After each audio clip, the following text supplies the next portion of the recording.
My name is Sabrina, and I am 29 years old.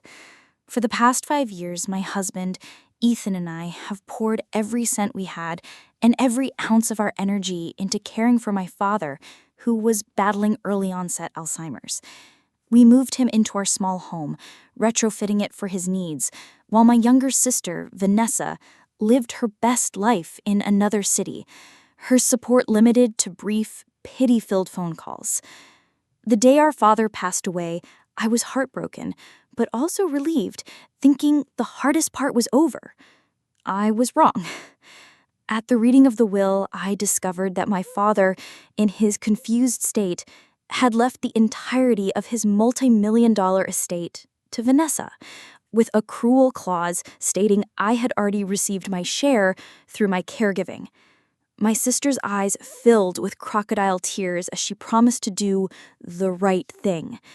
What she didn't know was that my father had left me one last lucid gift, a series of letters, and the first one contained a secret about a hidden asset that was about to turn her inheritance into a devastating trap. If you're watching this right now, drop a comment letting me know where you're viewing from. Before I tell you about the posthumous game of chess my father set up, hit like and subscribe for more true stories about family secrets and inheritances gone wrong.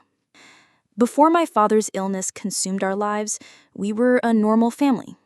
Or so I thought. My father, Miles, was a brilliant geologist, a man who saw stories in rocks and landscapes. My mother passed away from cancer when I was in college, leaving just me, my father, and Vanessa. We lived in a beautiful, sprawling ranch house in rural Montana, a property that had been in our family for generations, complete with 100 acres of untouched land. The land was our father's passion. He knew every creek, every grove of aspen trees, every rocky outcrop. I was the daughter who stayed. After getting my degree in library sciences, I took a job at the local county library. I loved the quiet order of it, the sense of preserving stories. I married my high school sweetheart, Ethan, a kind and steady veterinarian. We bought a small house in town, content with our simple, community-focused life. Vanessa was the daughter who left. 2 years younger than me, she was a whirlwind of ambition and glamour. She went to law school on the East Coast and never looked back, landing a high-powered job at a corporate firm in New York City. She was beautiful, sharp, and always made it clear that our small-town life was a cage she had been smart enough to escape. Her visits were rare and brief, filled with thinly veiled criticisms of our quaint lifestyle and dramatic stories of her fabulous urban existence. Then, 5 years ago, came the diagnosis. Early onset Alzheimer's. Our father, the man with a mind like a geological map, was losing his memories, his stories. The decline was rapid and heartbreaking. Within a year, he could no longer live on his own. The decision was never really a discussion. Ethan and I moved him into our home. We used our life savings to add a wheelchair-accessible bathroom and bedroom. I reduced my hours at the library to become his primary caregiver. Ethan's salary barely covered our mortgage and the mounting medical bills. Vanessa's role was that of a long-distance sympathizer. She would call once a week, her voice dripping with pity. "It's just so tragic," she'd say. "You're a saint for doing what you do, Sabrina.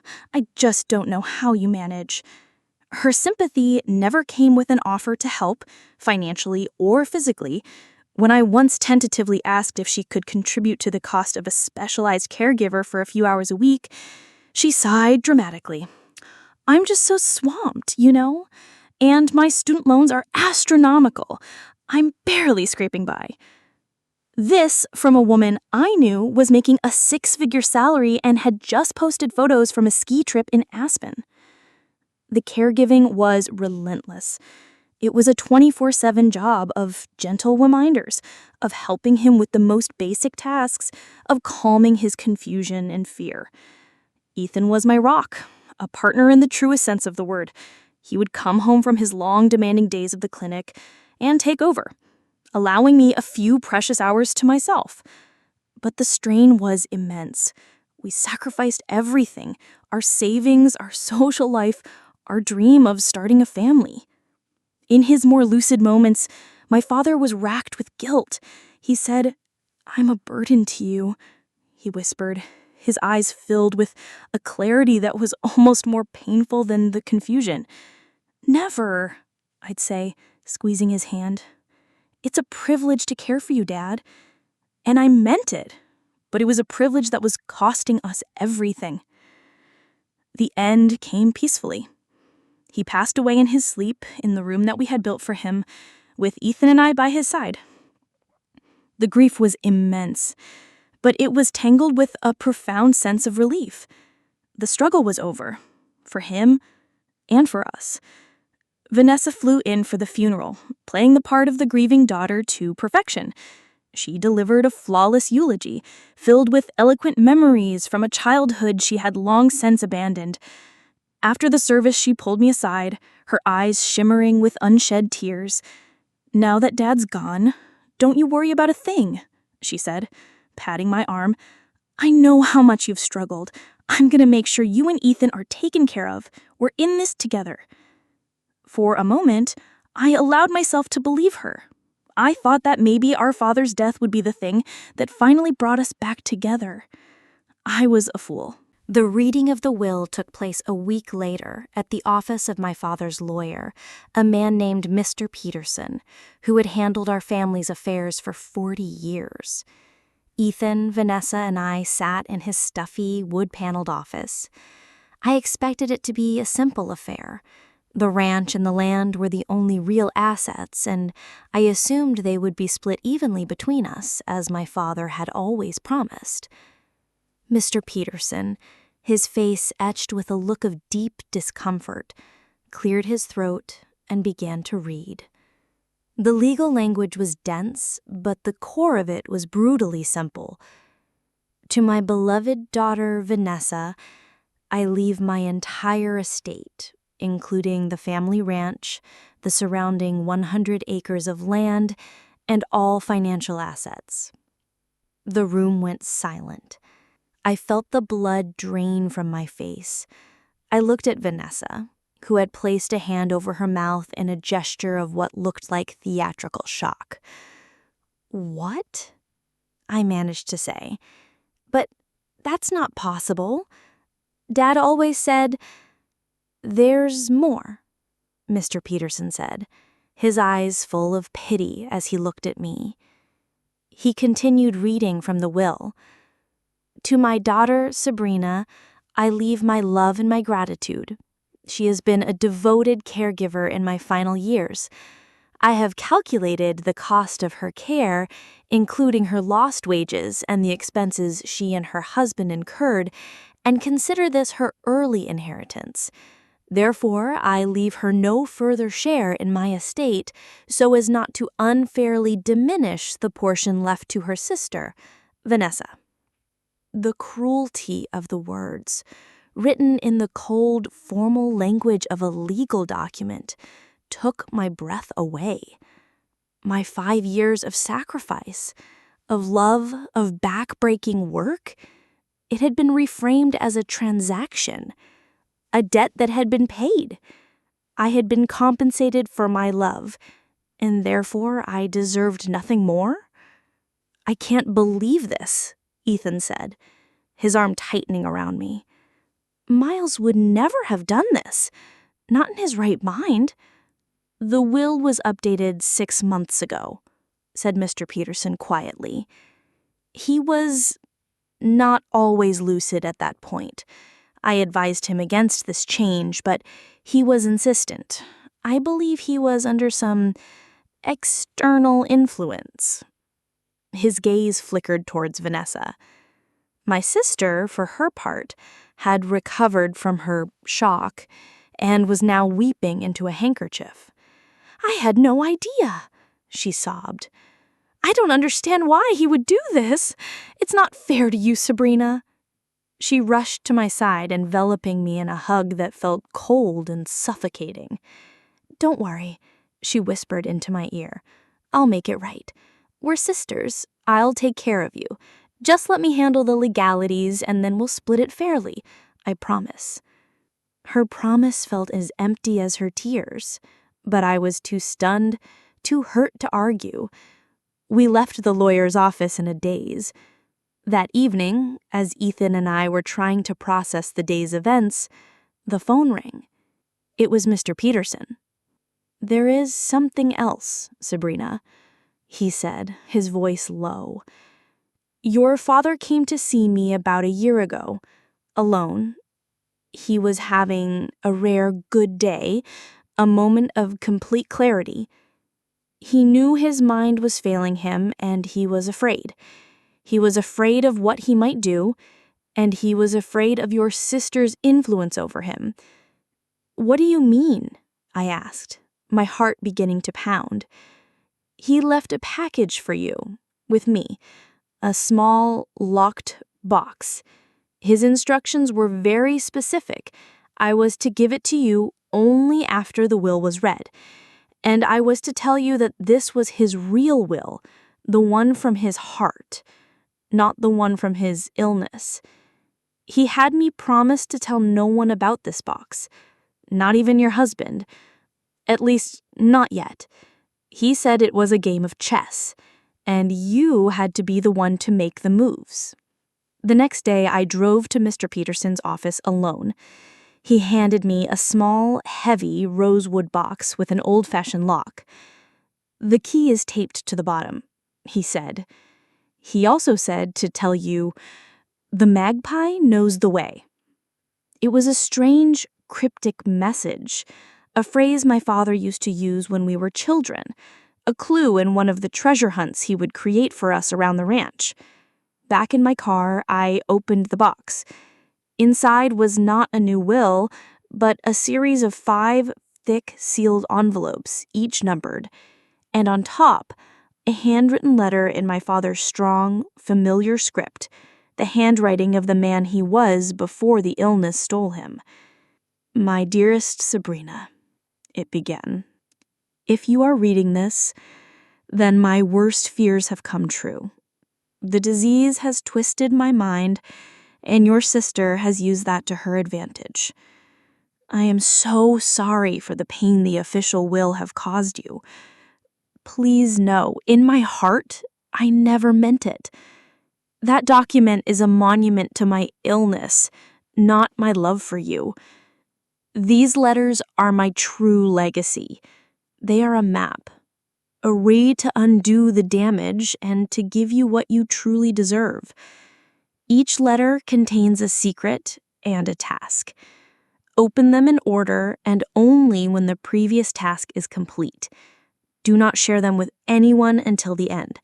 This is a game only you can play. Your sister thinks she has won the kingdom, but she does not know that the real treasure is not on the map she holds. Start with the magpie. I love you more than all the rocks and all the stars. Dad." I opened the first envelope. Inside was another letter and a photograph. The photograph was of a distinctive rock formation on the far edge of our property, one that looked like a bird in profile. The magpie. The letter was short and to the point.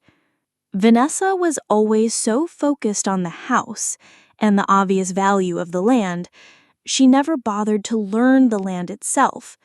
She thinks she inherited 100 acres of ranch land. She is wrong. 10 acres on the western ridge, the part everyone ignores, are not part of the ranch deed. I bought that parcel separately years ago and put it in a trust. You are the sole beneficiary. And on that land, my dear, is something far more valuable than grazing pasture. I had a full geological survey done last year. The land contains a significant deposit of high-grade sapphires. I stared at the letter, the words blurring in front of my eyes. Sapphires. A secret parcel of land, a trust in my name. My father, in a moment of brilliant lucidity, had set up a masterful counter-move to my sister's greed. The main estate, the one Vanessa had inherited, was a beautiful, sprawling property, but its value was in the land for ranching and the old family home. It was worth a few million, certainly, but it came with property taxes, maintenance costs, and all the burdens of ownership. My inheritance, this secret 10-acre plot, was something else entirely. It was a hidden jackpot. The letter contained a task. Task number 1. Before you reveal anything, let your sister show her true colors. She has promised to make it right. Give her the chance. Her actions will determine your next move. My father knew his younger daughter so well. The next 2 weeks were a painful education in Vanessa's character. She called me every day, her voice a syrupy blend of sympathy and control. "I've been talking to a financial advisor, Sab," she'd say. "The best thing to do is for me to manage the entire estate. I'll set up a small trust for you and Ethan, something that will give you a little income each month. You won't have to worry about a thing." "I thought we were going to split it," I'd reply, playing my part. "Oh, honey, that's just not practical. The taxes are a nightmare, and a clean split would mean selling the ranch. You wouldn't want that, would you? The home our father loved?" She was trapping me with my own sentimentality. She knew I would never agree to sell the house. Her offers became less and less generous with each call. First, it was a small trust. Then it was a one-time gift of $50,000, a pittance compared to the estate's value. Finally, she landed on her final offer. "I'll forgive the debt," she announced, as if this was an act of profound generosity. "What debt?" I asked, confused. "The debt for your caregiving," she explained. "Dad's will was quite clear. You were compensated for your time. In fact, if you calculate your lost wages against the cost of living in the house for free for 5 years, you probably owe the estate money. But I'll be generous. I'll call it even." That was it. My 5 years of love and sacrifice weren't just a transaction. They were a debt she was magnanimously forgiving. The cruelty of it solidified my resolve. I had given her the chance, and she had shown me her true colors. It was time for the next move. That weekend, I drove out to the ranch. Vanessa was there, overseeing an appraiser she had hired. She was already acting like the lady of the manor. "Isn't it wonderful?" she said, sweeping an arm across the landscape. "I'm thinking of turning it into a boutique hotel and wellness retreat. It has so much potential." She didn't ask what I was doing there. She assumed I was there to capitulate. I walked past her towards the western ridge. "Where are you going?" she called after me. "Just for a walk, to say goodbye," I replied. I found the Magpie Rock Formation easily. Behind it, half hidden by overgrown juniper bushes, was a small, locked gate in an old wire fence I had never noticed before. The fence marked the boundary of the 10-acre parcel, my own private kingdom. For the next few days, I followed my father's instructions to the letter. I contacted a lawyer who specialized in mineral rights, a man recommended by Mr. Peterson. I hired my own geological survey team to create an official, updated report on the sapphire deposit, and I waited. A week later, Vanessa called a final family meeting. She had a contract for me to sign, a document that would have me formally renounce any claim to the estate in exchange for her forgiveness of my caregiving debt. She had also invited the ranch's long-term foreman, a man named Hank, who she was clearly preparing to fire. "We're here to finalize things," she said as I sat down at the heavy oak dining table. "I'm so glad you've decided to be reasonable, Sabrina." "Before I sign anything," I said, placing a folder on the table, I have a business proposal for you." She looked at me, a condescending smile on her face. "A proposal? Honey, you're a librarian. What kind of proposal could you have?" "I'm interested in buying a small piece of your land, the 10 acres on the western ridge, the useless, rocky part. I'll give you $50,000 for it." It was the same amount she had offered me as a one-time gift. She laughed, a loud, dismissive sound. "50,000? Don't be ridiculous. Why on earth would you want that worthless piece of rock?" "Sentimental reasons," I said with a shrug. "Dad and I used to hike there." "The land isn't for sale," she said flatly. "Now, are you going to sign this, or do we have to get ugly?" "I think you'll want to reconsider," I said. I pushed the geological survey report across the table. "My geologist seems to think that worthless piece of rock is one of the richest sapphire deposits in North America, an estimated value of at least $20 million. I watched her face as she read the report, the color draining from it, her smug smile collapsing into a mask of disbelief and dawning, horrified understanding. "But that land is part of the estate," she stammered. "No, it's not," I said, placing the trust documents on top of the survey. "Dad bought it separately and put it in a trust for me a year ago. That worthless piece of rock has been mine all along. You inherited a beautiful, debt-ridden ranch. I inherited a sapphire mine." She stared at me, her mind clearly struggling to process the information. She hadn't just lost a fortune she never knew existed. She had been outmaneuvered by the sister she had so casually dismissed. The quiet librarian had just checkmated the high-powered lawyer. "Now," I said, leaning forward, "I believe it's my turn to make you an offer." Vanessa stared at the documents, her lawyer's mind frantically searching for a loophole that didn't exist. The trust was ironclad. The geological survey was undeniable. She had been so focused on the obvious prize that she had completely overlooked the hidden treasure. The ranch, which she had seen as a multi-million-dollar asset, was suddenly a liability. My father, in his final years, had taken out a reverse mortgage on the property to cover his escalating medical costs before I had moved him in with me. It was a detail Vanessa had never bothered to investigate. The estate she had inherited was worth far less than the debt attached to it. She had inherited a beautiful, sprawling, expensive problem. Hank, the foreman, who had been standing silently in the corner, a grim look on his face, finally spoke up.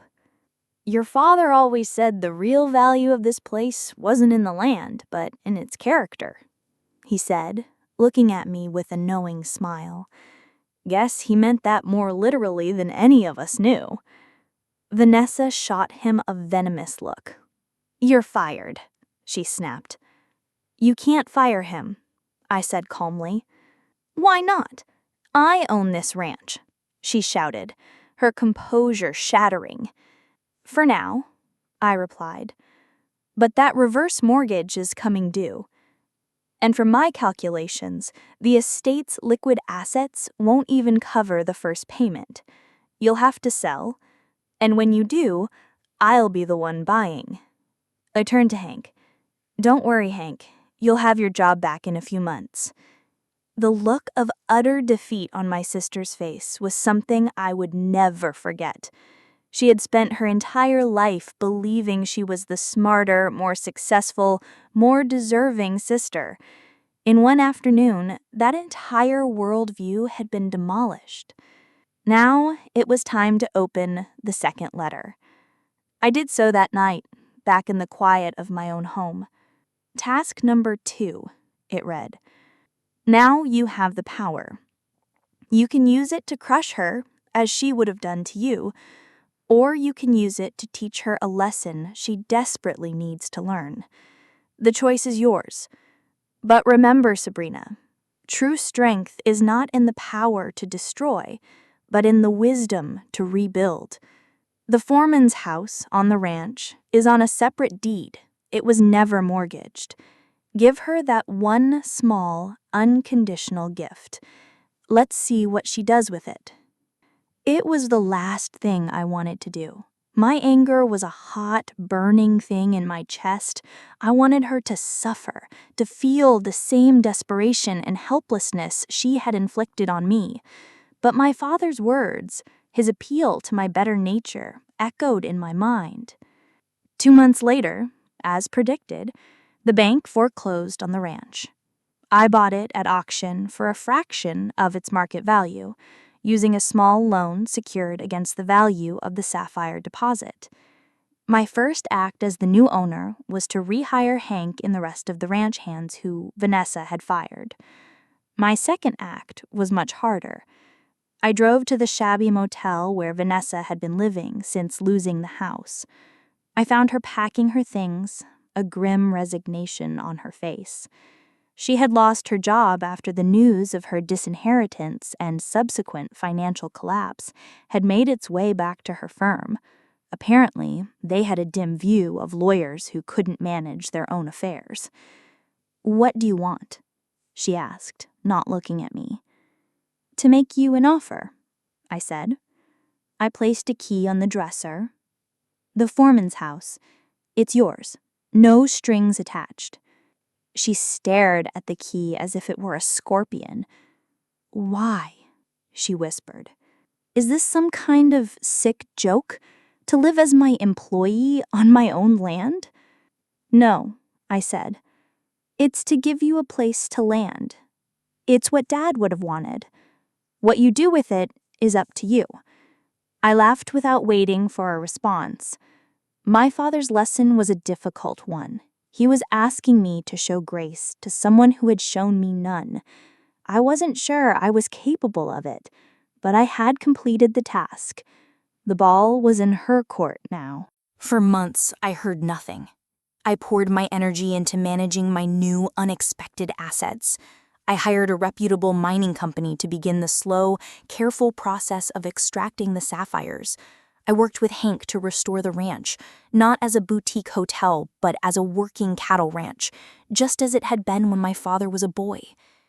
I kept the main house as a family retreat, a place for Ethan and me to connect with my father's memory. It was a busy, fulfilling time. The anger towards Vanessa began to fade, replaced by a quiet, detached pity. Then, one day, a letter arrived. The handwriting was Vanessa's. I opened it with a sense of trepidation. It wasn't a request for money. It wasn't a threat. It was an apology. A real one. She wrote that living in the small foreman's house, stripped of her career and her status, had forced her to confront who she had become. She had started volunteering at a local legal aid clinic, helping people who were truly struggling, not with student loans, but with eviction and poverty. She was, for the first time, seeing a world beyond her own ambition. She didn't ask for forgiveness. She just wanted me to know that she was finally starting to understand. It was time to open the third letter. Task number 3, it read. If she has learned humility, then she is ready for the truth. Share my journals with her. Let her see herself through my eyes. Let her see you through my eyes. This will be the hardest part for her, and for you. My father had kept meticulous journals his entire life. They were stored in his old study. I had never been able to bring myself to read them. Now, I knew I had to. I spent a week reading through decades of my father's thoughts. I saw his pride in Vanessa's ambition, but also his growing fear of her ruthlessness. I saw his quiet, steady love for me, his admiration for my gentle, artistic soul. I saw his pain as the disease began to take his mind, and I saw his shame and his fear, a fear that Vanessa would manipulate him in his weakest moments. I boxed up the journals and mailed them to Vanessa without a note. It was another test, another move in our father's posthumous game of chess. A week later, she called me. She was sobbing, a broken, hiccuping sound. "I saw what he wrote," she cried. "He saw me so clearly, and he loved me anyway. And he was so, so proud of you, Sabrina. I was just too blind to see it." It was the beginning, not of a complete reconciliation, but of a fragile, tentative new relationship, one built on the painful, honest foundation our father had left for us. The fourth letter instructed me to establish a family foundation with a portion of the Sapphire profits, to be jointly managed by both of us, focusing on Alzheimer's research and support for caregivers. It was a task that forced us to work together, to find a common purpose in our shared grief and our father's legacy. The final letter, the fifth, was not a task, but a gift. My dear girls, if you are reading this together, it means you have found your way back to each other. Your greatest inheritance is not the land, not the jewels, not the money. It is each other. All I ever wanted was for my two precious gems to see the value in one another, love each other. The rest is just rock and dust. Dad. We read that final letter sitting together on the porch of the main ranch house, the Montana sky a brilliant sapphire blue above us. The game was over. My father had lost his memories, but he had never lost his wisdom. He had left us a map, not to a treasurer, but back to each other, and that was a legacy worth more than any mine. A year has passed since we read our father's final letter. The path has not been easy. Rebuilding trust is a slow, painstaking process. There are days when the old resentments flare up, when the shadows of our past selves fall over us. But we are learning to navigate this new landscape together. The Miles Beaumont Foundation is now a thriving reality.